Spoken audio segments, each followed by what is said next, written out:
आज के इस वीडियो में गर्मी के सीज़न में होने वाले बच्चों में डायरिया के बारे में बताएंगे, जो कि अक्सर गर्मी में बच्चों में हो जाती है। बच्चों को ज़्यादा परेशान करती है डायरिया गर्मी के दिनों में ही। डायरिया तो अक्सर अक्सर सभी लोगों में हो जाती है गर्मी के दिनों में, लेकिन बच्चों में ज़्यादातर इसका प्रभाव देखने को मिलता है, जिससे बच्चों की मृत्यु तक भी हो सकती है इस डायरिया से। तो पहले डायरिया को पहचानेंगे कैसे कि बच्चे में डायरिया हो गई है। तो पहली बात ये है कि डायरिया पहचानने के लिए बच्चे के हम शौच को देखते हैं, उसके लैट्रिन को देखते हैं, उसके मल को देखते हैं कि कैसा हो रहा है।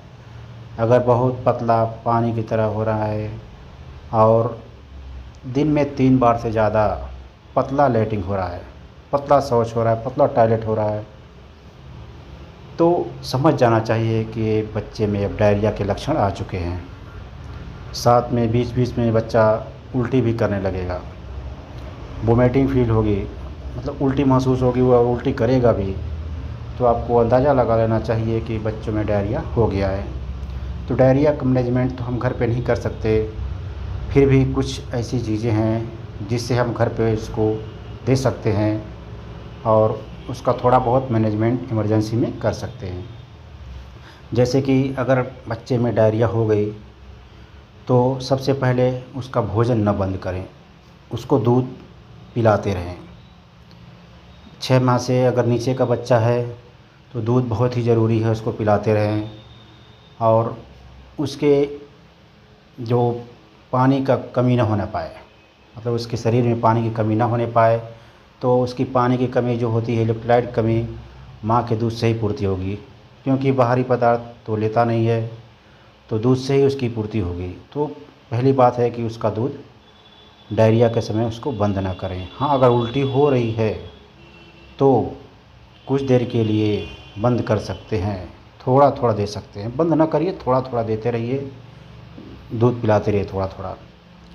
अगर वही 6 माह से ऊपर का बच्चा है तो उसमें डायरिया की संभावना ज़्यादा होती है, क्योंकि ये बच्चे बाहरी भोजन जैसे कि चावल दाल सब्ज़ी मतलब खाना शुरू कर देते हैं, और उनकी जो स्टमक कैपेसिटी है वो अभी मैच्योर नहीं होती है कि ये सब उसको सह जाए।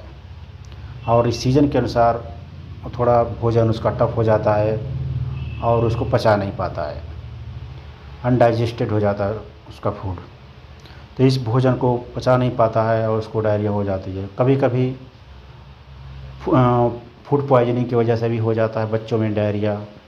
अगर बच्चा खेल कूद रहा है तो मिट्टी भी मुंह में डाल सकता है, तो भी डायरिया के जो बैक्टीरिया हैं मुंह में जा सकते हैं। इसकी वजह से बच्चों में डायरिया हो जाता है। तो 6 माह से ऊपर के बच्चों में डायरिया की संभावना ज़्यादा होती है और 6 माह से नीचे के बच्चों में डायरिया की संभावना कम होती है। तो 6 माह से ऊपर वालों के लिए ट्रीटमेंट के लिए हम सबसे पहले एक वोमिटिंग का पहले ट्रीटमेंट करेंगे, क्योंकि वोमिटिंग रोकना सबसे ज़रूरी है, उसकी उल्टी को रोकना सबसे ज़रूरी है। अगर उल्टी नहीं रुकी तो उसका धीरे धीरे बैलेंस इलेक्ट्रोलाइट कम हो जाएगा। तो उसके इलेक्ट्रोलाइट बैलेंस को पूरा करने के लिए हम ORS दे सकते हैं, और साथ में माड़ का पानी वगैरह, फ्रूट जूस वगैरह दे सकते हैं कि उसकी पानी की पूर्ति शरीर में बनी रहे। और अगर उसके बाद भी वोमिटिंग या उल्टी नहीं रुक रही है तो एक वोमिकाइंड सिरप आता है, उसको अपने पास रख लीजिए और उसको जहाँ से ले रहे हैं उससे पूछ लीजिए कि इमरजेंसी में इस बच्चे को हम कितना दे सकते हैं, तो उसके हिसाब से उसको आप दे सकते हैं। इसके बावजूद भी अगर उल्टी और दस्त नहीं रुक रही है, पतली लैट्रिन नहीं रुक रही है, तो आप अपने डॉक्टर से संपर्क करें और उसका ट्रीटमेंट कराएं। उसको हो सकता है इंजेक्शन लगाने की ज़रूरत पड़े, बॉटल चढ़ाने की ज़रूरत पड़ सकती है, तो आप उसको अपने नज़दीकी डॉक्टर के पास ले जाएं। ज़्यादा देर ना करें, क्योंकि डायरिया बहुत ही ख़तरनाक बीमारी है। कुछ घंटों या एक आध 2 दिनों के अंदर ही शरीर को तोड़ सकती है, शरीर बहुत कमज़ोर हो सकता है और मृत्यु तक हो सकती है। तो इस डायरिया के बचाव के लिए घर पे कुछ ऐसी चीज़ें हैं जो आप रख सकते हैं, जैसे ORS हो गया, बोमिकाइन सिरप हो गया, बोमिकाइन टैबलेट हो गया, ये सब अपने पास रख सकते हैं इमरजेंसी के लिए। हाँ, 6 माह से नीचे के बच्चों में डायरिया होने की संभावना कम होती है, क्योंकि वे माँ के दूध पे आधारित होते हैं और माँ के दूध में डायरिया की बैक्टीरिया जाने की कम संभावना होती है। लेकिन 6 माह से ऊपर के बच्चों में डायरिया की संभावना ज़्यादा होती है। वो बाहरी भोजन भी लेना शुरू कर देते हैं और हाथ से मिट्टी उठा के भी मुँह में डाल सकते हैं, तो बाहरी बैक्टीरिया इंटर कर सकता है उसके मुंह से और उसको डायरिया की संभावना ज़्यादा होती है।